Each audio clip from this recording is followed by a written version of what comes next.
Salam dəyərli izləyicilərim, kanalıma xoş gəlmisiniz. Bugün sizlər üçün dondurma dadında südlü, karamelli puding hazırlayacağım. Uşaqlar da, böyüklər də bu ləzzəti çox sevəcək. Başlayaq hazırlamağa. Əvvəlcə qazanın içərisinə 200 ml stəkanla 1 stəkan şəkər tozu, 1 stəkan un,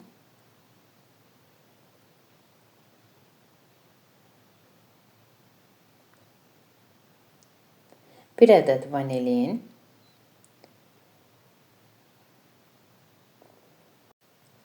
eləcə də 1 cimdik duz əlavə edib quru ərzaqları qarışdırıram.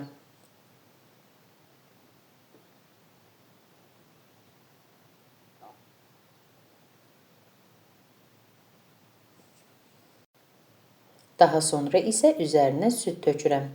Südü az-az əlavə edib qarışdırıram ki, topa qəmələ gəlməsin.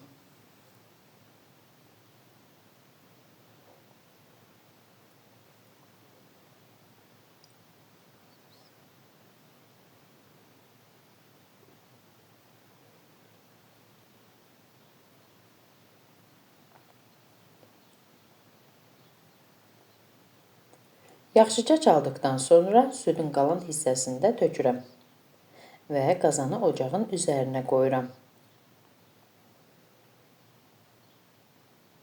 Dayanmadan qarışdıraraq bişirirəm.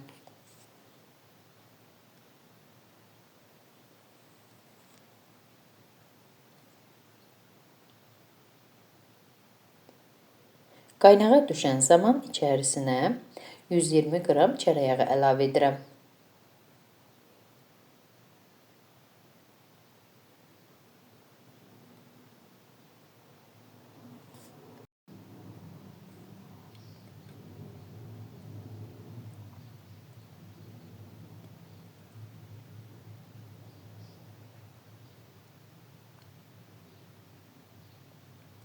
Yağ da tamamilə əridikdən sonra, baxın, puding belə bir qatılıqda olur.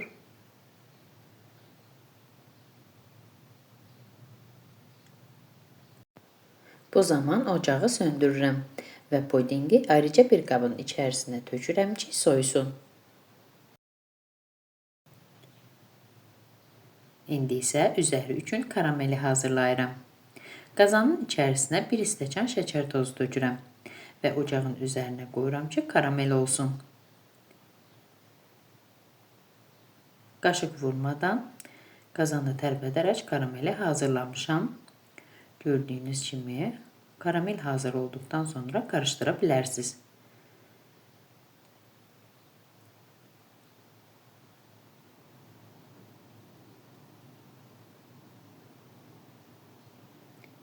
İçərisinə 1 yemək qaşığı yağ tökürəm.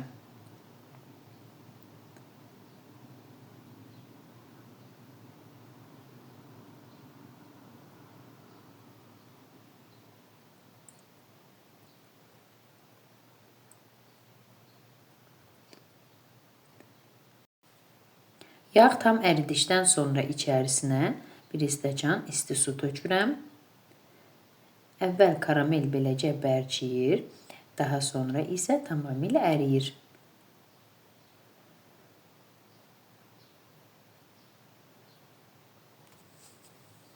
Kənarda 1 yemək qaşığı nişastanın üzərinə, mən qarğıdalı nişastasından istifadə etdim.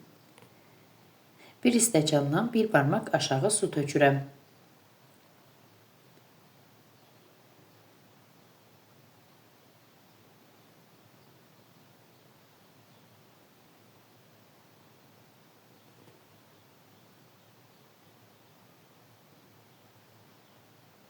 Nişastanı suda həll edirəm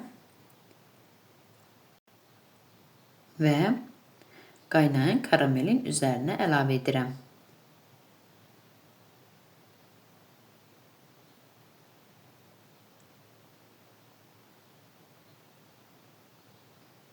Qatılaşana qədər qarışdırıram. Gördüyünüz kimi belə bir qatılıqda karamelimiz alınır.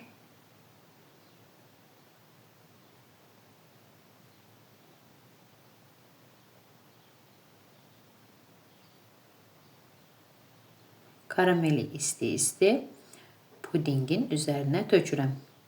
Qeyd edim ki, puding tamamilə soyur. Daha sonra isə karameli əlavə edirəm.